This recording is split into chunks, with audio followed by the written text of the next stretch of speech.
Қайырлы күн. Бүгін сіздерге ауызда еритін өте тәтті шоколадты балды торттың рецептін ұсынатын боламын. Арнамнан алыстамаңыздар. Ең алдымен сары май мен балды осындай түбі қалың ыдыста плитада ертіп аламыз. Я болмаса оны су моншасында да ертсеңіздер болады.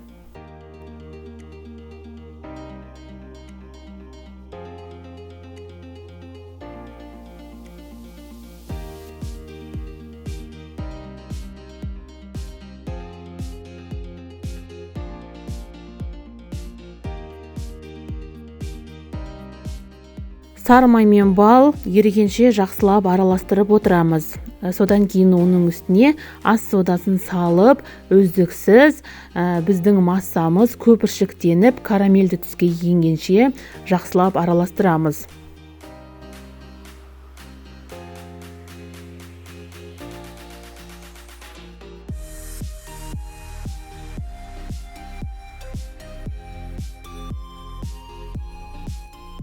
Массамыз осындай әдемі карамельді түске енгеннен кейін оны оттан алып суытып қоямыз.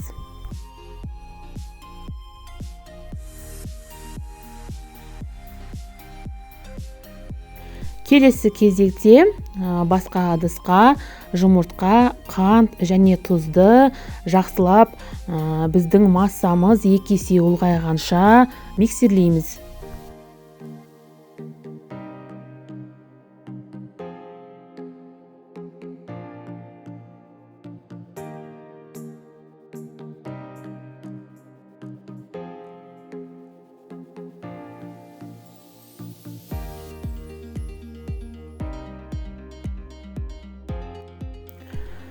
Содан кейін оның үстіне біздің карамельді балды массамызды құйып, жақсылап араластырамыз.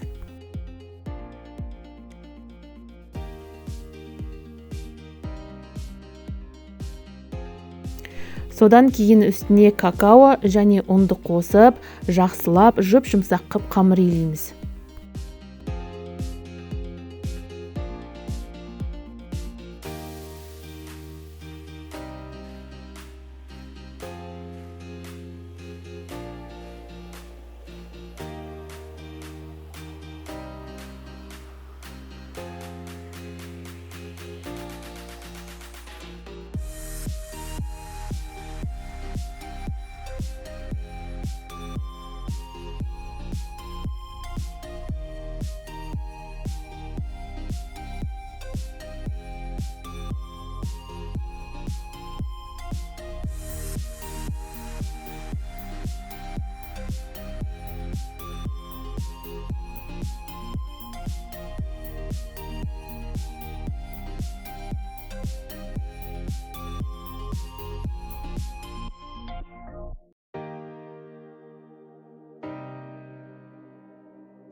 Енді осы қамырымызды 20 минутқа суыққа қойып қоямыз.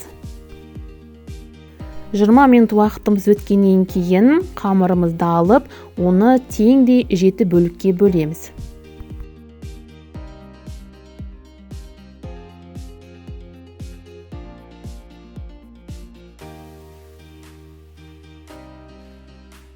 Енді әрбір бөлік корждарымызды жайып, оны шанышқының көмегімен тесіп, 180 градуста 5-6 минуттай пісіріп аламыз.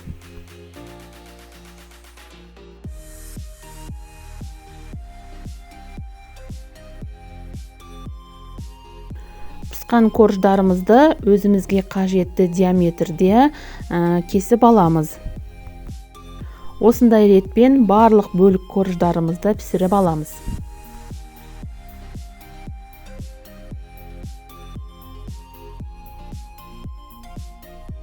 Ал енді шоколадты балды тортымыздың ганасын әзірлейміз. Ол үшін шоколад пен кілегейді микроволновканың көмегімен ерітіп аламыз.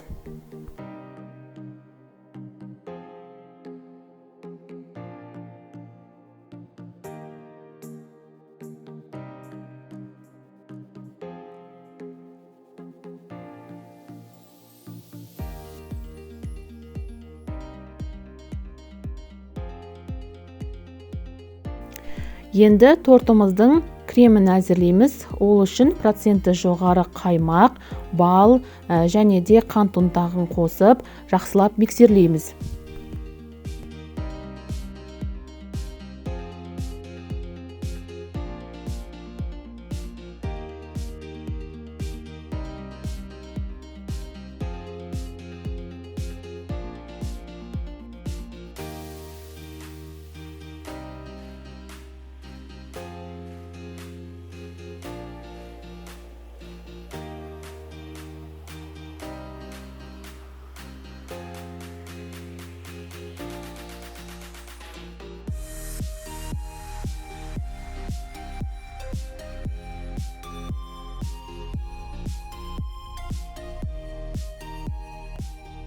Енді бөлек ыдыста кілегейді біраз миксерлеп алып, оны жаңағы қаймақ массасына қосып, жақсылап араластырып, кремімізді дайындап аламыз.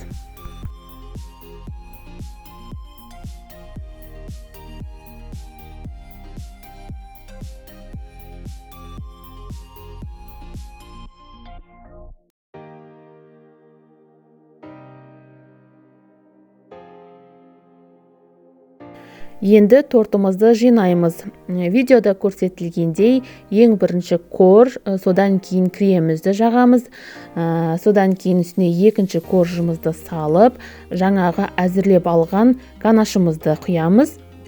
Оның бетіне кремімізді жағып, үшінші коржымызды қоямыз. Осындай ретпен бүкіл тортымызды жинап шығамыз.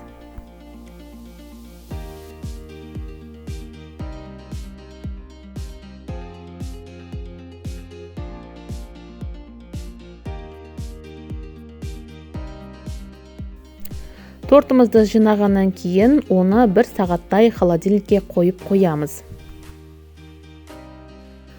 1 сағат уақытымыз өткеннен кейін енді осы тортымызды әрлеуге кірісеміз.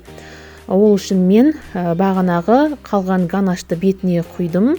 Содан кейін корждардан қалған кесінділерді ұнтақтап алып, үстіне және торттың жан жағына сеуіп әсемдедім.